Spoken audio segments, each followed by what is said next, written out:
ହୁଏନି। ମୋ ବାପା ମା ଆଦୌ ଚାହୁଁନଥିଲେ ମୁଁ ଆକ୍ଟର ହେବି ବୋଲି। ମୋତେ ହିନ୍ଦୁସ୍ତାନୀ ଭୋକାଲ ମ୍ୟୁଜିକ୍ରେ ମୋତେ ପସେଇଥିଲେ କାହିଁକିନା ମୁଁ ଗୀତ ଭଲ ଗାଉଥିଲି ବୋଲି। ମୋ ଆକ୍ଟିଂ ଲାଇନ୍କୁ ଆସିବାଟା ଗୋଟେ ଆକ୍ସିଡେଣ୍ଟ ଥିଲା। କ'ଣ ଥିଲା ସେ ଆକ୍ସିଡେଣ୍ଟ? ଟୁଟୁ ନାୟକ ସେ ଆକ୍ସିଡେଣ୍ଟ କରେଇଥିଲେ।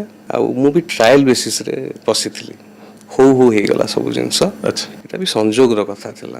ଯେତେବେଳେ ସ୍କୁଲ କଲେଜକୁ ଯାଉଥିଲେ ଆଜ୍ଞା, ତ ଉତ୍ତମ ମହାନ୍ତିଙ୍କ ପୁଅ, ଅପରାଜିତାଙ୍କ ପୁଅ, ତ ସେଇ ଷ୍ଟାଟସ୍ ମିଳୁଥିଲା କି ନାଇଁ ସାଙ୍ଗମାନଙ୍କ ଗହଣରେ, ନାଇଁ, ଅନ୍ୟମାନଙ୍କ ମୁଁ ଗହଣରେ, ସେଟା ସାର୍ ମାନଙ୍କ ପାଖରୁ? ବାଳୁଙ୍ଗା ଥିଲି କିନ୍ତୁ ମୋ ଟିଚର ମାନେ ବହୁତ ଭଲ ପାଉଥିଲେ କାହିଁକିନା ମୁଁ ଗୀତ ଭଲ ଗାଉଥିଲି। ୟୁନିଟ୍ 8 DAVର ମୁଁ ଷ୍ଟୁଡେଣ୍ଟ ଥିଲି। ମୁଁ ଯେଉଁ ହାଉସରେ ମୁଁ ବିଲଙ୍ଗ କରୁଥିଲି ମୁଁ ସବୁବେଳେ ଆୱାର୍ଡ଼ ଆଣୁଥିଲି ଓକେ ଗୀତ ଗାଇକି। ଓକେ ଆଉ ଆଇ ୱାଜ୍ ଅ ଗୁଡ୍ ଷ୍ଟୁଡେଣ୍ଟ।